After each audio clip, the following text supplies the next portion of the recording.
Hi, Taurus. I have on white today and I can't see the numbers on this. Hi, Taurus. Welcome to your December 13th to December 19th, 2015 weekly reading. This is Renee Michelle, and you're on my channel, The Chronicles of a Hoodoo Spiritualist. Thank you for your likes, your shares, your comments. Woo!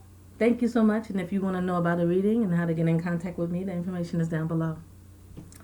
All right, Taurus, let's get started. Here is your weekly reading for December 13th through December 19th of 2015.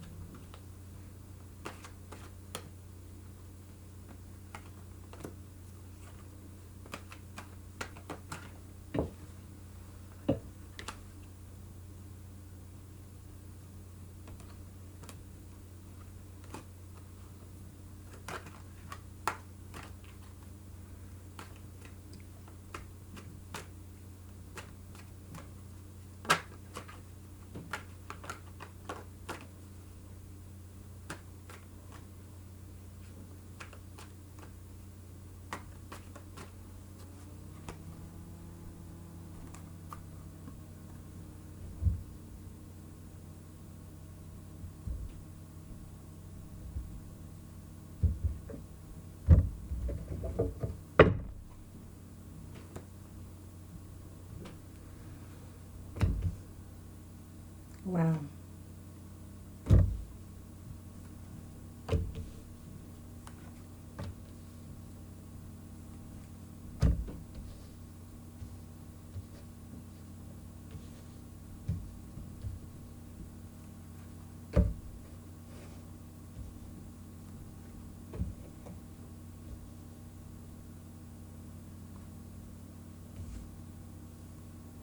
Okay, I don't read upside down cards. All my cards are forward, right? If sometime during the shuffling, something will happen where a card will end up upside down, and the first card of your reading is upside down. So that's why I said, wow. Okay, so here we go. The underlining of this week coming forward is a feeling of sadness about something. Something has gotten you a little bit down. It's just for some of you, something has ended that you're like, oh man, and it's made you sad.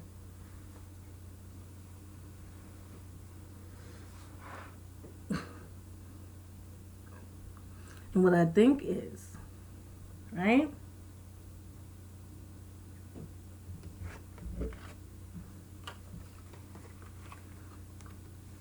A love situation has ended. See this guy? He's the orphan of love. He's the king of cups, and people say, oh well, it's an older gentleman, Cancer, Scorpio, Pisces, da da da da. I don't feel it as that. Like I said, my cards don't come up upside down, people. If they do, it's for a very significant reason. So they're telling me you're sad. It's starting this week out, and this to me is because there's a love that's ended. But see this here?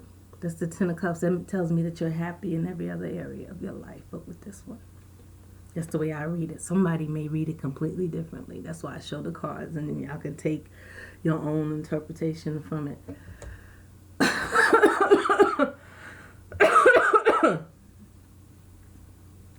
Somebody took their love away, right?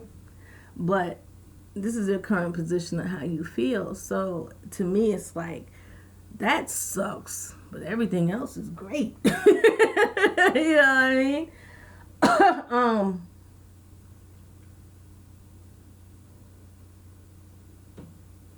He just not ready.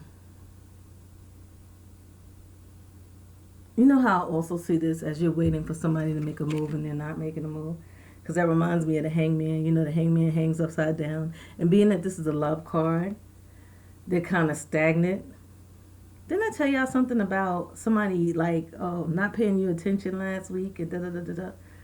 See, now that's coming back to me, and if they're bringing that back to me, that means that you really want more than they're giving.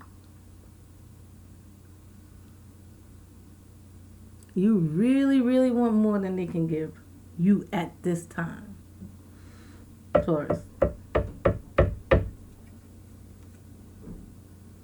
Because they're like, okay, and sucking it like bring right there in front of your face and then sucking it all the way back, and you're like, what the hell? Okay, yeah.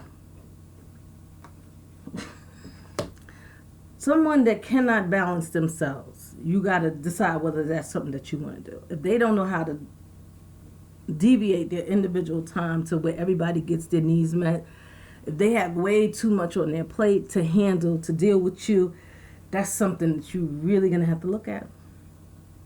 Because early patterns are always patterns and patterns for the future. So that means that later on, it'll be all right for a good little while. But then if stuff starts to get busy for them, they're going to take off and do this or that other. But they're going to expect you to sit on the fence with your legs dangling, just waiting. I'll wait for him to come back. I'll wait for him to do what he needs to do. Da, da, da. Or I'll wait to see what she, till she finds time for me. Like, no, nobody sits like a bump on a log.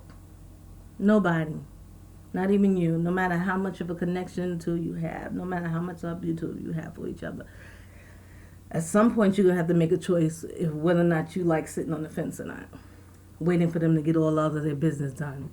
And like I said to you before, it's not that I don't feel that they have the same emotion that you have. I just feel like they should have to give to everybody. And that means they have to make a constant decision and adjustments in themselves that they may not be able or willing to make for you at this time. Right? So,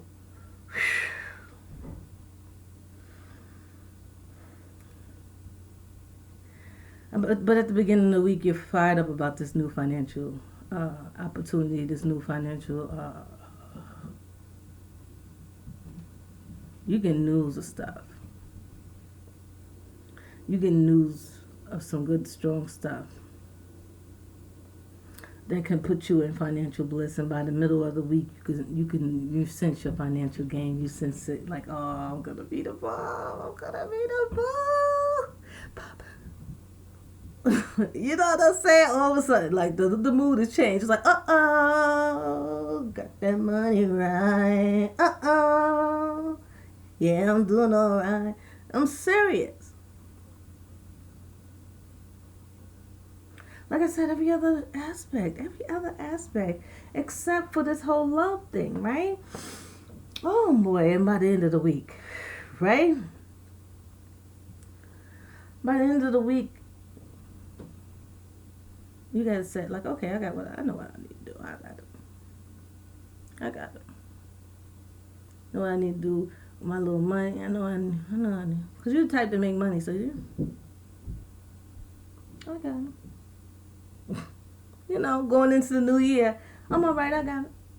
Right, the outcome cards I see for you is that you have a bunch of new ideas. You may even go like, I need to go back to school because I need to do this, get my master's. Because if I get my master's, then I can go and do this, that, and the third. And I have plenty of money and plenty of time because then or I'll go and I'll be a professor once I get my master's in education. And I don't have to be bothered with this crap no more, this job. You know what I'm saying? Because even though I am a lawyer, say, for example, and I, run these cases or I am, you know what I'm saying? I've done this and all right, I've done it 10 years, it's boring to me, da, da, da. If I go and teach, I can get a tenure somewhere, you know what I'm saying? Whether it's Arizona, I don't know why that came up. Like I saw the planes and everything. Arizona for some of y'all, wherever it is, and you could just go. Or maybe it's the college you're deciding to go to. And you could just be a professor, right? Have all the holidays off and everything like that and still make money, make good money. And then you can do a couple of cases on the side, get your license in Arizona, get a couple cases on the side, and then you still making money in. You got plans. Or, I have I'm a beautician. I have my cosmetology license, but I don't specialize in this area. Or I need to take a couple classes to learn how to do this and do that to make that extra money come in. But in order to do that, I have to be, I can't be at the shop all the time. Right? The Fool is taking chances, taking risks towards new ideas. You know what I mean? School, education, new ideas bringing up new thoughts in your head about what to do next and where to go. You gotta take a chance on these new ideas. You gotta take a chance. And another reading, it was like this. Like they was walking away from new ideas. I'm like, oh, what the hell are you doing? But for y'all, it's like you're looking dead at it, like you're going straight towards it. I gotta do this because it's gonna open up financial possibilities for you. It's gonna make you more flexible. But you might have to take the risk. You're gonna have to not be at the shop every day. Or you're going to have to, cut some things out of your life that you need to get that financial, that educational growth and get that financial growth in the end. And free up your time and do what you really want to do. Sounds good, Taurus? But there's some choices you got to make about this love that's in your life. I know it's fabulous. When they're around, right? When they're around, it's the most fabulous thing in the world. But what about now when you're not around them, or when they're off doing whatever, which is not that they're cheating, because I don't feel it's that. It's just that I don't feel like they're managing their time well. Okay? And for me to reiterate that, it's something that your spirits want you to know. Again, I am Renee Michelle. This is Chronicles of a Hoodoo Spiritualist. I'll see you guys next week. Stay blessed. Ashe.